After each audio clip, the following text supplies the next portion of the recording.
নমস্কার বন্ধুরা, নতুন একটা ব্লগে আপনাদের স্বাগত। আজকে 25শে ডিসেম্বর। একটু সকাল সকাল উঠে পড়েছি, একটু ভালো মন্দ রান্না করতে হবে। বর বাজার থেকে এনেছে 1 কিলো মুরগির মাংস। এখন মুরগির মাংসটা ভালো করে ধুয়ে নেব।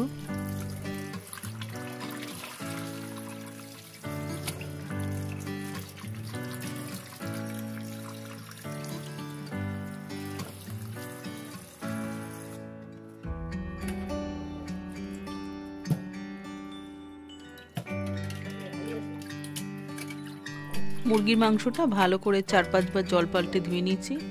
মাংসটার জলটা এখন ঝরিয়ে নিচ্ছি। আজকে বর বাজার থেকে টাটকা বেগুন এনেছে, বললো একটু বেগুন ভাজা খাবে, তাই এখানে বেগুনগুলো গোল গোল করে কেটে নিয়েছি। দিয়ে দিলাম 1/2 চামচ নুন আর 1/2 চামচ হলুদ গুঁড়ো। নুন হলুদটা দিয়ে বেগুনটা মেখে নিলাম। বেগুনটাতে নুন হলুদ মাখিয়ে দিয়ে কিছুক্ষণ রেখে দেবো। বেগুনের জলটা বেরিয়ে গেলে তাহলে তেলটা কম লাগবে।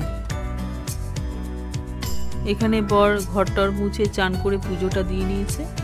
ঠাকুরের পুজোটা হয়ে গেলে আমার অনেকটা কাজ সারা হয়ে যায়। এখন আধ ঘন্টা মতো হয়ে গেছে। এখন বেগুনটা ভেজে নেব। কড়াইতে সাদা তেল গরম করে নিয়েছি। একটা ঝুড়ির মধ্যে বেগুনের জলটা ঝরিয়ে নিয়েছি। এখন গ্যাসটা হাই ফ্লেমে করে বেগুনটা ভেজে নেব।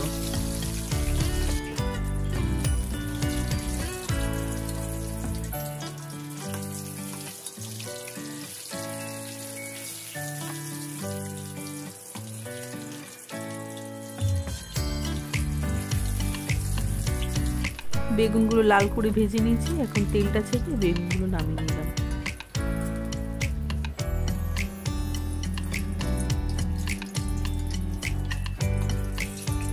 সব বেগুনগুলো ভাজা হয়ে গেছে।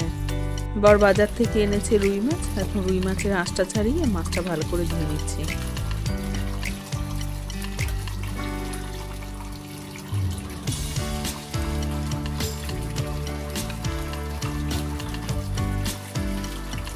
রুই মাছগুলো সব ভালো করে ধুয়ে নিয়ে জলটা ঝরিয়ে নিয়েছি। এখন করব চাটনি। দিয়ে দিয়েছি অল্প তেলের মধ্যে শুকনো লঙ্কা, 1/2 চামচ 5 ফোড়ন। ফোড়নটা ভেজে নিয়ে দিয়ে দিলাম একটু লাল লাল করে পাতলা করে কাটা টমেটো। দিয়ে দিলাম অল্প একটু নুন আর অল্প হলুদ গুঁড়ো। নুন হলুদটা দিয়ে টমেটোটা একটুখানি নেড়ে নিলাম। একটু 15 মিনিটের মতো ঢাকা দিয়ে রেখেছিলাম। টমেটোটা মজে গেছে। খুন্তি দিয়ে একটু ভালো করে ঘেঁটে দিলাম। টমেটোটা ভালো করে গলে গেছে। এর মধ্যে দিয়ে দিলাম 100 গ্রাম মতো চিনি। চিনিটা টমেটোর সাথে মিশিয়ে নিলাম। এর মধ্যে দিয়ে দিলাম কিছুটা কাজু বাদাম আর কিশমিশ। একটু ফুটিয়ে নিয়ে গ্যাসটা বন্ধ করে দিলাম। তৈরি হয়ে গেল টমেটোর চাটনি। ননদ ভাসুরের জন্য রুই মাছের ঝোল করবো। একটুখানি আলু ভেজে নিয়ে তাতে দিয়ে দিয়েছি একটুখানি পেঁয়াজ কুচি, জিরে ধনে আর আদা বাটা, দিয়েছি ঝাল লঙ্কার গুঁড়ো, একটু দিয়ে দিলাম চেরা কাঁচা লঙ্কা আর একটু ধনে পাতা কুচি। ননদ বাড়ি নিয়ে সকালে পিকনিকে গেছে, রাতে খাবে, তাই ননদ ভাসুরের জন্য রুই মাছের ঝোল করে নিলাম। মাংস করব। মাংসটা ভালো করে জলটা ঝরিয়ে নিয়েছি। মাংসের পিসগুলোকে একটু বড় করে রেখেছি আর লেগ পিসগুলো একটুখানি কেটে নিয়েছি।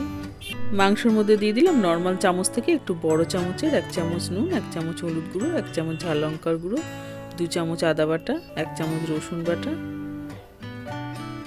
একটা বড় সাইজের পেঁয়াজ কুচি, একটা বড় টমেটো কুচি, আর দিয়ে দিলাম সামান্য একটুখানি চিনি আর 2 চামচ মতো সর্ষের তেল। তার সাথে দিয়ে দিলাম 100 গ্রাম মতো টক দই। এখন এই সব কিছু দিয়ে ভালো করে মাংসটা মেখে নেব। মশলা দিয়ে ভালো করে মাংসটা মেখে নিয়েছি। এখন ঢাকা দিয়ে 1 ঘন্টার মতো রেখে দেবো। মাংসতে দেবো একটু ছোট নতুন আলু। নিচে 1 কিলো আলু ভালো করে 4-5 বার ধুয়ে আলুর খোসাটা ছাড়িয়ে নিয়েছি। সব আলুর খোসাটা ছাড়িয়ে নিয়ে আবার ধুয়ে জলটা ঝরিয়ে নিয়েছি। এখন মাংসটা রান্না করব, তাই গ্যাসের উপর কড়াই বসিয়ে দিয়ে দিয়েছি 100 গ্রাম মতো সর্ষের তেল। তেলটা ভালো করে গরম করে কড়াই চারদিকে লাগিয়ে ছোট আলুগুলো দিয়ে দিলাম। আলুর মধ্যে দিয়ে দিলাম 1 চামচ নুন আর 1 চামচ হলুদ গুঁড়ো। নুন হলুদটা আলুর সাথে মিশিয়ে নিয়ে আলুটা ভালো করে ভেজে নিলাম। ভাজা আলুটা তুলে নিয়ে ওই তেলের মধ্যে দিয়ে দিলাম কিছু ফোড়ন। দিয়ে দিলাম 2টো থেতো করা এলাচ, 1টা দারচিনি আর 2টো লবঙ্গ, 2টো শুকনো লঙ্কা আর 2টো তেজপাতা কেটে দিয়ে দিলাম। ফোড়নটা ভালো করে ভেজে এর মধ্যে দিয়ে দিলাম বড় সাইজের 4টে পেঁয়াজ কুচি। পেঁয়াজটা একটু লাল করে ভেজে নিয়ে এর মধ্যে দিয়ে দিলাম মেখে রাখা মাংস। মাংসটা এবার অনেকটা সময় ধরে কষাবো।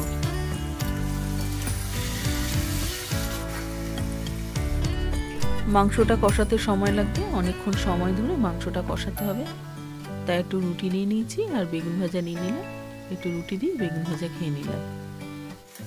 অনেকটা সময় ধরে মাংসটা কষিয়ে নিয়েছি। এখন ঢাকা দিয়ে গ্যাসটা হাই ফ্লেমে করে মাংসটা কষাবো। ঢাকা দিয়ে দিয়ে মাংসটা অনেকটা সময় ধরে ভালো করে কষিয়ে নিয়েছি। পেঁয়াজ রসুনের কাঁচা গন্ধটা চলে গেছে। এর মধ্যে ভাজা আলুগুলো দিয়ে দিলাম। এখন ভাজা আলুর সাথে মাংসটা কষাবো।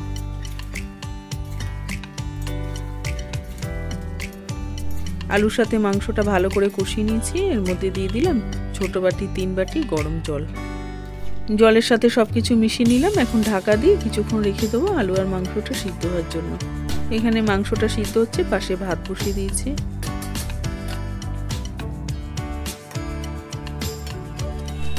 আলু আর মাংসটা ভালো মতো সিদ্ধ হয়ে গেছে, মাংসের ঝোল হয়ে গেছে। এর মধ্যে দিয়ে দিলাম কয়েকটা কুচনো লঙ্কা, গরম মশলা আর ঘি, আর একটু কুচনো ধনেপাতা। সবকিছু একটু ঝোলের সাথে মিশিয়ে নিব।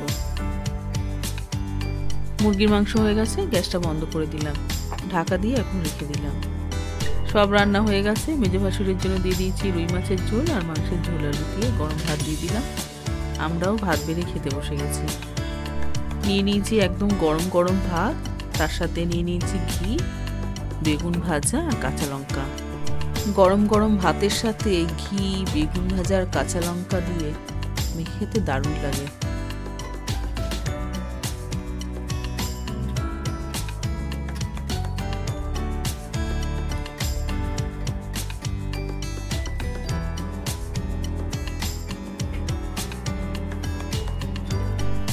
ভাতের মধ্যে একটুখানি নুন মেখে নিলাম।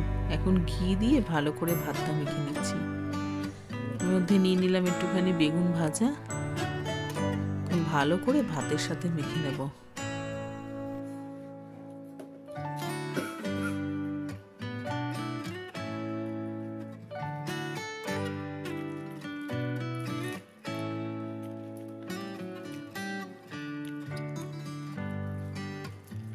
বেগুন ভাজাটা দিয়ে ঘি দিয়ে ভালো করে ভাতটা মেখে নিলাম।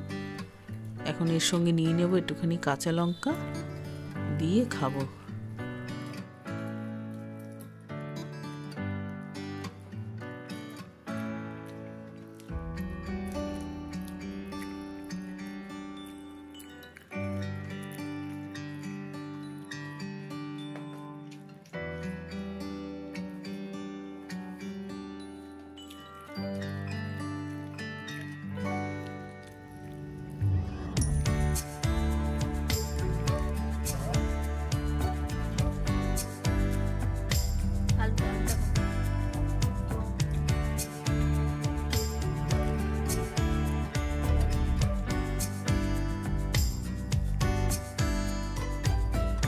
বেগুন ভাজা ঘি দিয়ে খেয়ে নিই। এখন নিয়ে নিলাম মুরগির মাংসের ঝোল।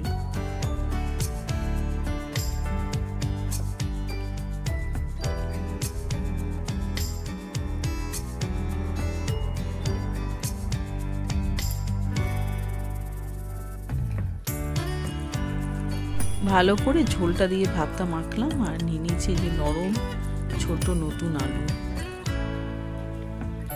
কি যে ভালো খেতে হয়েছে কি বলবো, এই নতুন আলু দিয়ে মুরগির মাংসের ঝোল।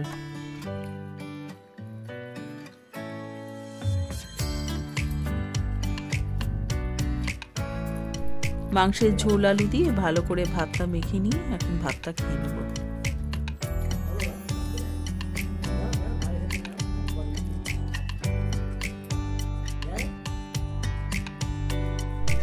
মাংস দিয়ে ভাত খাওয়া হয়ে গেছে। এখন নিয়ে নিলাম একটু টমেটোর চাটনি। মাংস খাওয়ার পরে একটু টমেটোর চাটনি হলে ভালো লাগে। আজ এই পর্যন্ত, আবার দেখা হবে নেক্সট ভিডিওতে। ভালো লাগলে লাইক আর সাবস্ক্রাইব করে দিও।